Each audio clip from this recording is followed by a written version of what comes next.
अरे भाई मन की आवाज और मन की बातें मत करो। ये मन की बातें बार बार कहता हूँ, लुगाई से की जाती है, लुगाई से करो। हम देश की जनता आपकी लुगाई नहीं है।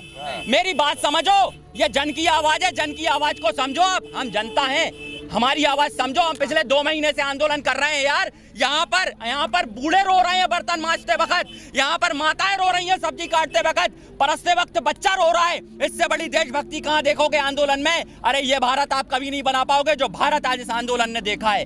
ऐसे भारत की तस्वीर अगर पूरे देश में छा जाएगी, मेरे देश में अमन और चैन आ जाएगा। ये तो हमारा देश है, कृषि और ऋषि का देश है। ये तो यहाँ तो ऋषि आएंगे और आंदोलन करता वो ऋषि हैं, आंदोलन जीवी। क्या मोदी जी आंदोलन जीवी नहीं थे जब एफडीआई का विरोध करते थे? क्या मोदी जी तब आंदोलन जीवी नहीं थे जब महंगाई का विरोध करते थे? आज कहाँ गए? हम पूछे, सबसे बड़े आंदोलन जीवी तो आरएसएस वाले हैं, जिन्होंने हर आंदोलनों में अप्रत्यक्ष रूप से साथ दिया है। तो क्या मोदी जी उन्हें पकड़वाना चाहते हैं? उन्हें सजा देंगे अपने आरएसएस वालों को?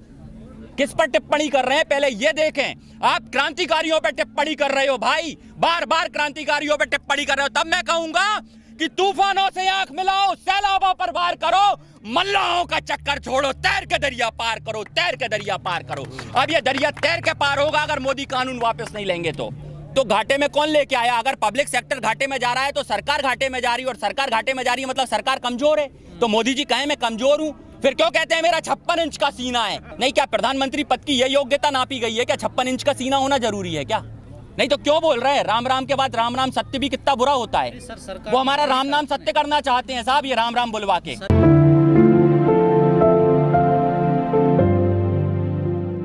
ये तो अच्छी बात है, उनके आदमी को उन्होंने गिरफ्तारी में बड़ी देर कर दी, जल्दी कर लेना था।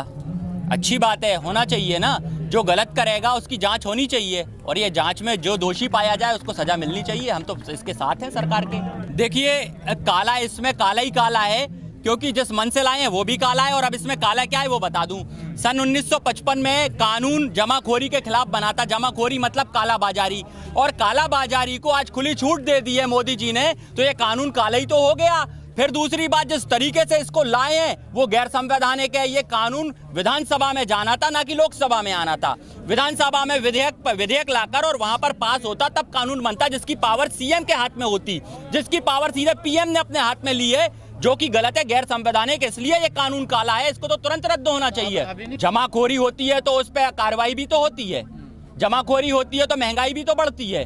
तो इस महंगाई की गर्त में कौन जाएगा? आम आदमी। तभी तो मैंने कहा है, आम आदमी को अपनी रोटी बचानी है और किसान को अपनी खेती बचानी है, और इन लोगों से अब आपको अपनी बेटी भी बचानी है, बेटी भी बचानी है। देखिए साहब, हरित क्रांति को समझने की जरूरत है। हरित क्रांति में अनाज की पैदावार को बम्पर किया गया था। यह बम्पर पैदावार को बांधने का प्रयास किया जा रहा है, जहां पर वो एक कुछ विशेष पूंजीपतियों के हाथ में चली जाएगी। जैसे आज नेट बंद कर दिया, कल को ये लोग अनाज भी बंद कर देंगे अगर इनके हाथ में अनाज पहुंच जाएगा तो। हमें ये डर है। और आप देखिए इस कानून में काला क्या है, और बता दूं, इस कानून में हाई कोर्ट न जाने देने का मंसूबा क्या है इनका। इसमें काला क्या है, जब कॉन्ट्रैक्ट हो जाएगा तो आप अपनी जमीन के मालिक नहीं रहेंगे, आप जमीन नहीं बेच पाएगा किसान अपनी, ये लिखा है कॉन्ट्रैक्ट में। और आप 25 साल की गारंटी दे रहे हैं। 25 साल की गारंटी किन्हें दे रहे हैं? उनको, पूंजीपतियों को। और किसान को तो एमएसपी की गारंटी भी नहीं दे रहे हैं। अब एमएसपी पे कहते हैं कि साहब एमएसपी खत्म नहीं होगी। कैसे खत्म नहीं होगी?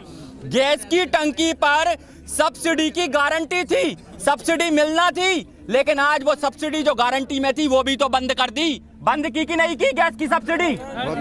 ये देखो आप, तो एमएसपी तो अभी गारंटी में भी नहीं है, तो एमएसपी पर हम कैसे भरोसा कर लें? इसलिए बार बार कहना है साहब, जो न्यूनतम समर्थन मूल्य है, देखिए किसान एमआरपी पर खरीदता है सारे प्रोडक्ट, पर अपनी फसल का दाम वो एमएसपी पर चाहता है। आज भी आप देख लीजिए ना, वो किसान तो फैट के हिसाब से दे रहा है ना प्राइवेट कंपनियों को। किसान का उसमें क्या सुधार हुआ? किसान आज अभी भी 30 रुपए 25 रुपए लीटर दूध दे के आ रहा है प्राइवेट कंपनियों को, और 50 रुपए लीटर बेच रही है। यही तो हम देख रहे हैं। आवश्यक वस्तु अधिनियम 2020 है, ये आम जनता को प्रभावित करने वाला है, इसमें आम जन को आना पड़ेगा, इसलिए जन जन की क्रांति है। और मोदी जी से कहूंगा ना, देखिए आंदोलन जीवी हमें कहने से पहले आपको सोचना होगा। आंदोलन भगत सिंह ने भी किए थे, आंदोलन नेताजी सुभाष चंद्र बोस ने भी किए थे, अगर आप उनको गाली दे रहे हैं तो आप कैसी देशभक्ति दिखा रहे हैं देश में। आंदोलनों से देश को आजादी मिली थी, आंदोलन होने से महंगाई रुकती थी। आज आपके खिलाफ कोई आंदोलन नहीं कर रहा, इसलिए तो आपने महंगाई को चरम स्तर पर ले गए हैं। आज पेट्रोल 100 के पार डाल दिया है आपने, खाने वाला तेल क्या कहते हैं 150 के पार डाल दिया है। महंगाई के स्तर बढ़ गए हैं, आमदनी बची नहीं है। आज देखिए ना, आज सोशल मीडिया को क्यों आना पड़ा? एक मिनट, सोशल मीडिया को इसलिए आना पड़ा क्योंकि मेन स्ट्रीम मीडिया अपना काम सही से नहीं कर रही है। मेन स्ट्रीम मीडिया मोदी की गोद में जाके बैठ गई। अगर वो सच्ची खबरें दिखा रही होती तो आज आप लोगों को नहीं आना पड़ता, और आप भी सच की आवाज दिखा रहे हैं। देख लेना कहीं आप पे मुकदमे ना हो जाए, क्योंकि लगातार मुकदमे चल रहे हैं इस वक्त। अरे साहब, मैं तो कहता हूं समाजवादी वतन लाइए ना, जहां पर हर व्यक्ति को पूंजी पर समान अधिकार प्राप्त हो जाए। मात्र 2% लोगों के हाथ में 98% प्रॉपर्टी क्यों दे रहे हैं? यही तो क्रांतिकारी चाहते थे, समाजवादी वतन बनाना। आप तो पूंजीवाद की ओर चल पड़े हो। ये पूंजीवादी व्यवस्था को ध्वस्त करना चाहते थे क्रांतिकारी। आप कहां जा रहे हैं पहले ये देखिए। आप देश का पूरा पैसा 2 आदमियों के हाथ में देने जा रहे हैं, और हमें पता है वर्ल्ड बैंक से आपने जो कर्जा लिया उसका आपके ऊपर दबाव है। उस दबाव को कहिए खुले मन से आके कि मुझे कर्जा पटाना है वर्ल्ड बैंक का, तो आप बेचिए उन भाजपा के कार्यालयों को जिन्होंने आपने 5 स्टार होटल जैसा बना रखा है।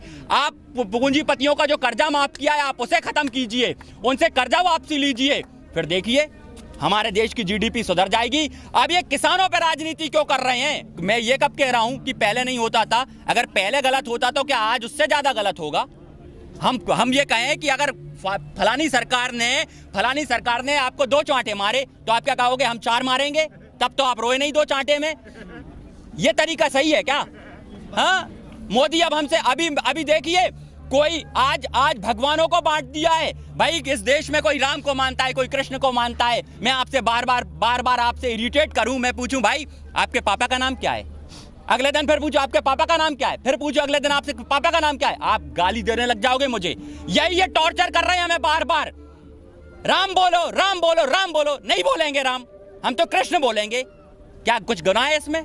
देखो ये लोग अगर क्या कहते हैं, कोई किसानों के पक्ष में बयान देता है तो पता है ये क्या कहते हैं कि इन्हें पैसे मिलते हैं। तो मैं पूछना चाहूंगा, हम रिहाना को क्या दे सकते हैं? रिहाना की इतनी कमाई है कि उसके फॉलोअर भी मोदी से ज्यादा हैं, और उसने कोरोना में इतना खर्चा किया है कि कंगना तो अपनी पूरी जिंदगी में नहीं समेट पाएगी, इतना कमा नहीं पाएगी जितना उसने खर्चा कर दिया है। तो क्या हम इन सेलिब्रिटियों को भी पैसे दे रहे हैं? मतलब ये स्तर गिर गया है मोदी सरकार का।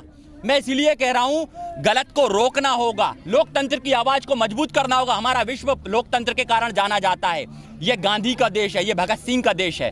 यहाँ पर आंदोलन करना सबका अधिकार है। चाहे देखिए ये क्या चाहते हैं, पहले गांधी चाहते हैं हम गांधी बने, और जब हमें भगत सिंह दिखने लगता है तो इनको नानी दादी याद आने लगती हैं।